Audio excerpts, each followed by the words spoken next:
안녕하세요. 책 읽는 상담사 지혜입니다. 오늘 읽어드릴 책은 푸른 숲에서 출간한 우울할 땐 뇌과학입니다. 저자인 앨릭스 코브는 세계적인 신경과학자이자 우울증 전문가로 15년 넘게 우울증을 뇌과학을 통해 연구해왔다고 합니다. 목차를 살펴보면 책의 1장에서는 뇌과학을 통해 우울증을 설명하고 있고 2장에서는 그럼 우리는 뇌과학적으로 우울에 어떻게 대처하는지 하강나선과 상승나선이라는 용어로 표현하고 있습니다. 그럼 책을 읽어보며 한번 살펴볼까요? 10분 후면 회의에 참석해야 하는 나는 고속도로에서 재빨리 다른 차들을 따돌리며 앞으로 달려간다. 트레일러 2대를 연결한 대형 트럭 옆을 지나다가 출구를 놓칠 뻔하고 이 덩치 덕분에 차선 2개를 가로질러 차를 돌려야 한다. 보행자 몇 명이 출구 저 아래쪽에서 무단횡단을 하고 있다. 차를 멈춰야 하나 싶어 짜증이 났지만 내가 거기 도착하기 전에 그들은 길을 다 건너갔다.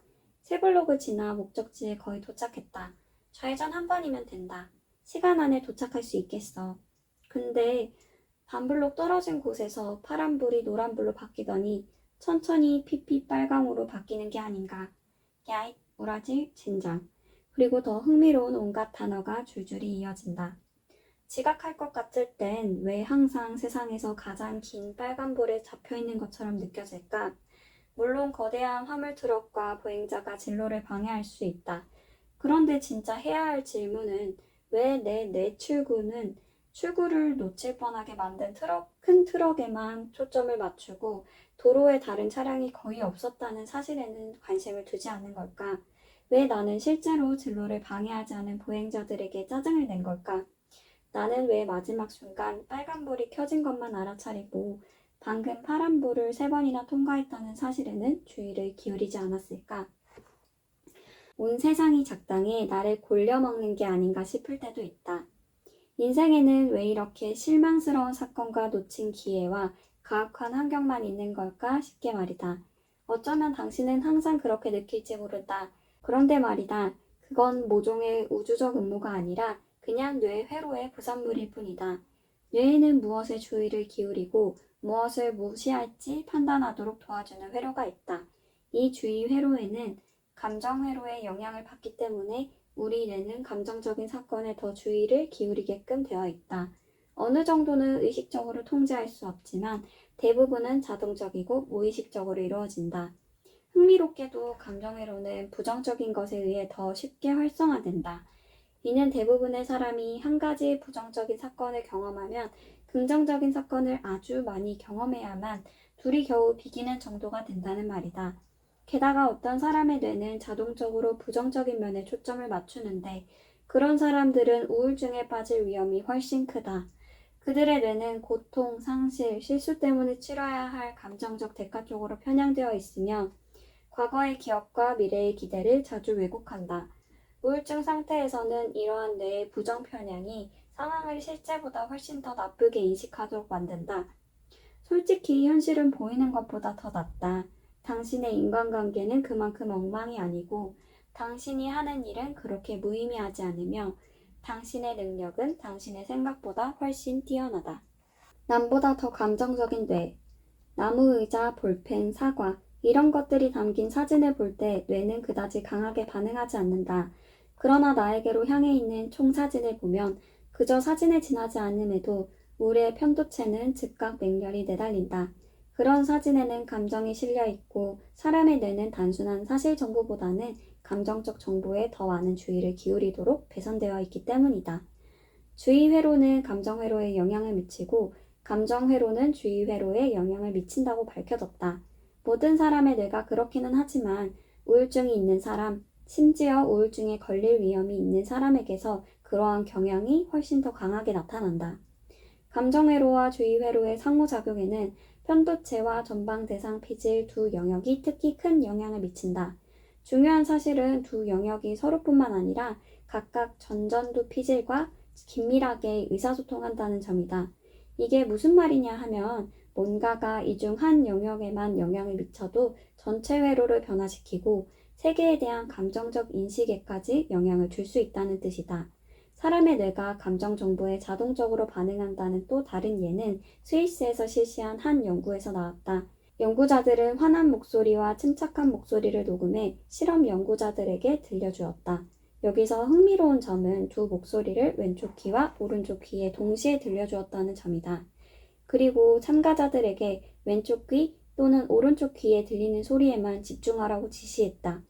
그 결과 연구자들은 참가자가 화난 목소리에 주의를 기울이든 기울이지 않든 편도체는 화난 목소리에 반응한다는 사실을 알아냈다. 감정에 대한 편도체의 반응은 의식적으로 통제되지 않는다. 그러나 아나전두피질 등 다른 뇌 부위들은 화난 목소리에 의식적으로 주의를 기울일 때만 그 목소리에 반응했다. 이는 뇌가 감정에 자동적으로 반응하는 것을 우리가 완전히 통제할 수는 없지만 어느 정도는 통제할 수 있다는 것을 말해준다. 편도체가 감정 전반과 연관되는 데 비해 전방 대상 피질은 부정적인 감정을 알아차리는 좀 더 세밀한 기능을 수행한다. 전방 대상 피질 중에서도 배측과 복측이 서로 다른 역할을 한다는 점이 주목할 만하다. 배측 전방 대상 피질은 통증, 자신이 저지른 실수, 뭔가 잘못될 것 같다는 판단이 드는 경우에 특히 주의를 기울인다. 한마디로 편도체가 흥분에 날뛸 만한 이유를 찾아주는 셈이다. 이와 대조적으로 복측 전방 대상 피질은 낙관적인 감정들을 전달해 날뛰는 편도체를 제어하도록 돕는다. 본래 뇌가 지닌 감정적인 성향은 우울증 상태에서 더욱 과장된다. 예컨대 한 연구는 우울증 증상이 심한 사람과 우울증에 빠질 위험이 있는 사람은 중립적인 표정을 감정이 실린 표정으로 해석할 가능성이 더 크다는 것을 보여주었다. 게다가 중립적인 표정을 슬픈 표정으로 곡해할 가능성 또한 커졌다. 아무런 감정이 담기지 않은 사진을 봐도 그들의 뇌는 사진에 감정을 덧붙였다. 이런 점이 실생활에서 어떤 결과를 초래할지 생각해보자. 우울증에 걸린 사람은 사실은 전혀 그렇지 않을 때도 친구들이 자신을 비웃고 무시하고 자신에게 인상을 쓴다고 확신할 가능성이 더 큰 것이다. 그런 상황에서 하강나선이 촉발되리라는 것은 쉽사리 짐작할 수 있다. 그뿐 아니라 우울증이 있는 사람의 뇌는 감정 정보를 더 오래 붙잡고 있다. 한 실험에서는 우울증이 있는 사람과 없는 사람에게 감정이 실린 단어 목록을 보여주면서 fMRI 스캔을 실시했다. 우울증이 없는 사람의 경우 편도체의 활동 시간이 10초 이내였지만 우울증이 있는 사람은 25초 이상 지속되었다.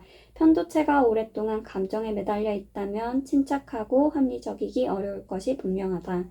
이 자리에서 확실히 해둘 것이 있다. 남보다 더 감정적인 뇌를 지녔다는 사실 자체는 전혀 잘못되지 않았다는 것이다. 감정은 인생에 자극과 묘미를 더해준다. 그러나 감정성이 강화될 때 부정적인 사건에 대한 인지와 주의가 함께 강화된다면 그때 문제가 생길 소지가 더 커진다.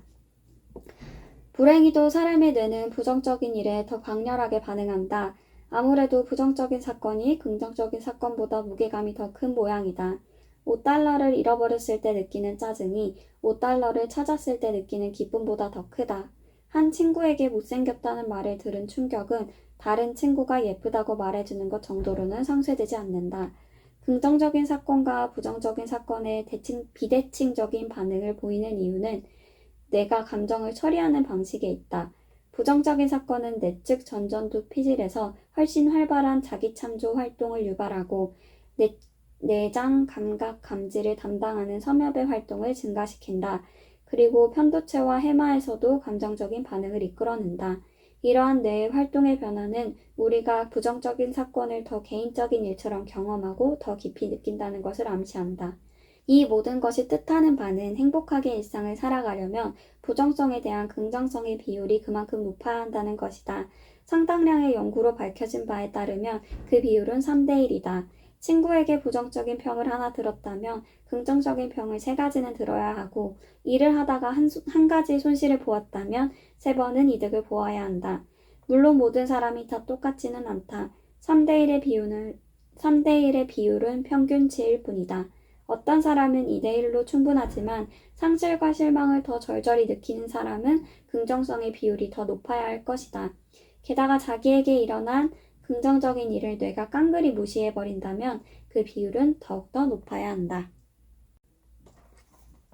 뇌가 뭐라고 말하든 우울증에 걸린 사람이 운동을 시작할 때 맞닥뜨리는 가장 큰 걸림돌은 운동하기 싫다는 마음이다. 운동을 떠올리면 그래봐야 도움이 안 돼 라는 부정적인 생각이 자동으로 따라붙는다. 하지만 그것은 우울증 상태의 뇌가 우울증의 올가미에 걸려 빠져나올 줄 모르기 때문에 나오는 반응이다. 모든 걸 해결하는 단 하나의 해결책은 없다. 해결책을 이루는 부분들이 있을 뿐이다. 모든 것을 다 할 필요도 없다. 아무리 사소할지라도 직접 실천하는 것이 바른 방향으로 나아가는 한 걸음이 된다. 소파에 앉아있는 대신 걷는 1분, 1분이 상승 나선의 시동을 거는 힘이 된다. 운동이 효과가 없다는 생각이 들 때도 알아차리지 못하는 사이 뇌에서는 수많은 변화가 일어나는 중임을 기억해야 한다.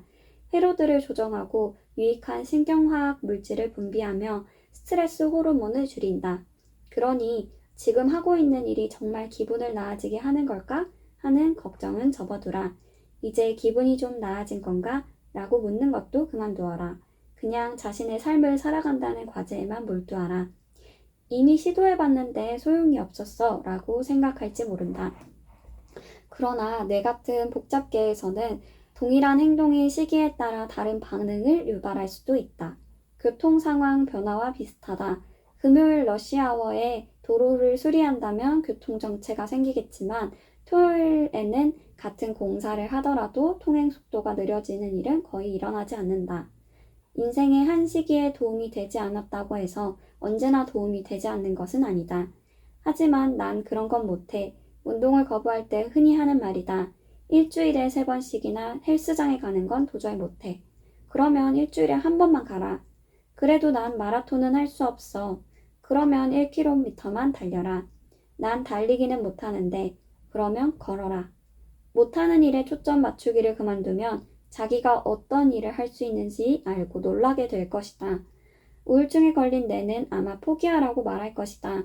운동을 하면 온몸이 너무 아프다고 말할지도 모른다.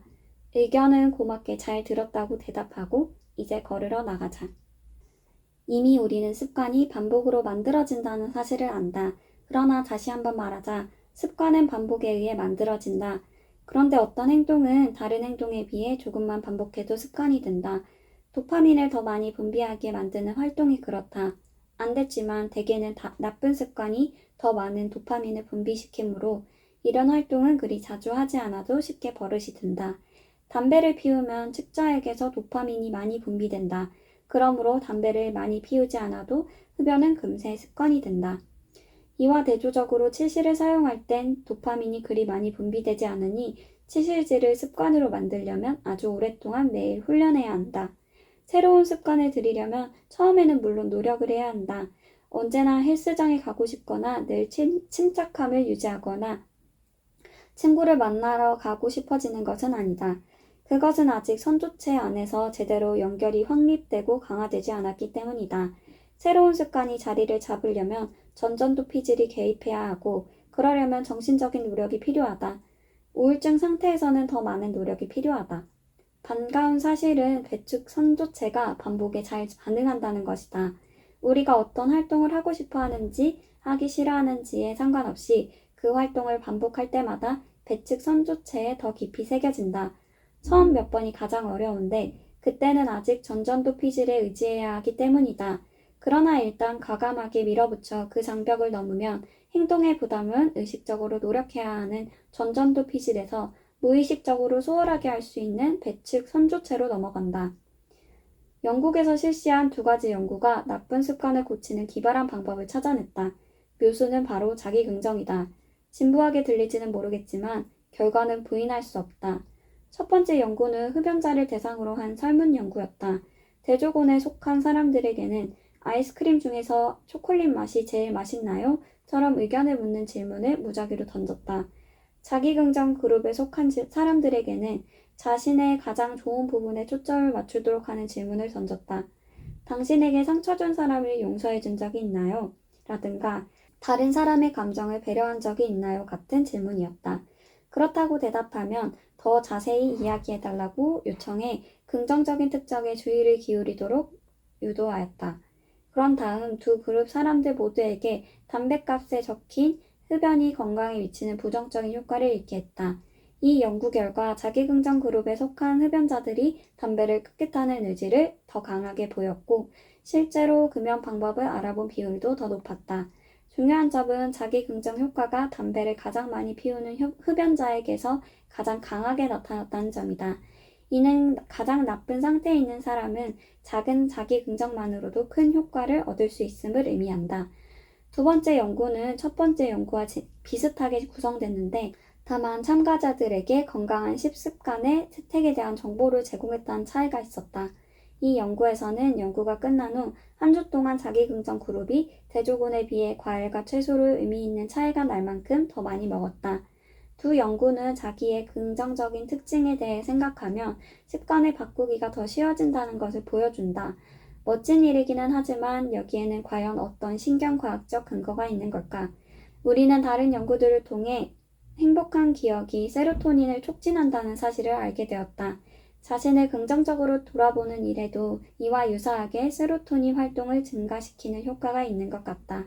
세로토닌은 전전두 피질이 제대로 기능하는 데 핵심적인 역할을 하는 신경전달 물질이므로 이는 매우 중요한 사실이다. 또한 자신을 돌아보는 일과 감정을 의도적으로 조절하는 일은 내측 전전두 피질을 활성화한다. 따라서 자기긍정은 생각하는 전전두 피질이 습관에 따라 움직이는 선조체를 극복하고 좋은 결과를 이끌어내도록 돕는다. 책을 읽다 보면 뇌 부위에 대한 설명이나 호르몬에 대한 설명이 나오는데 조금 복잡하게 느껴질 수 있을 것 같아요.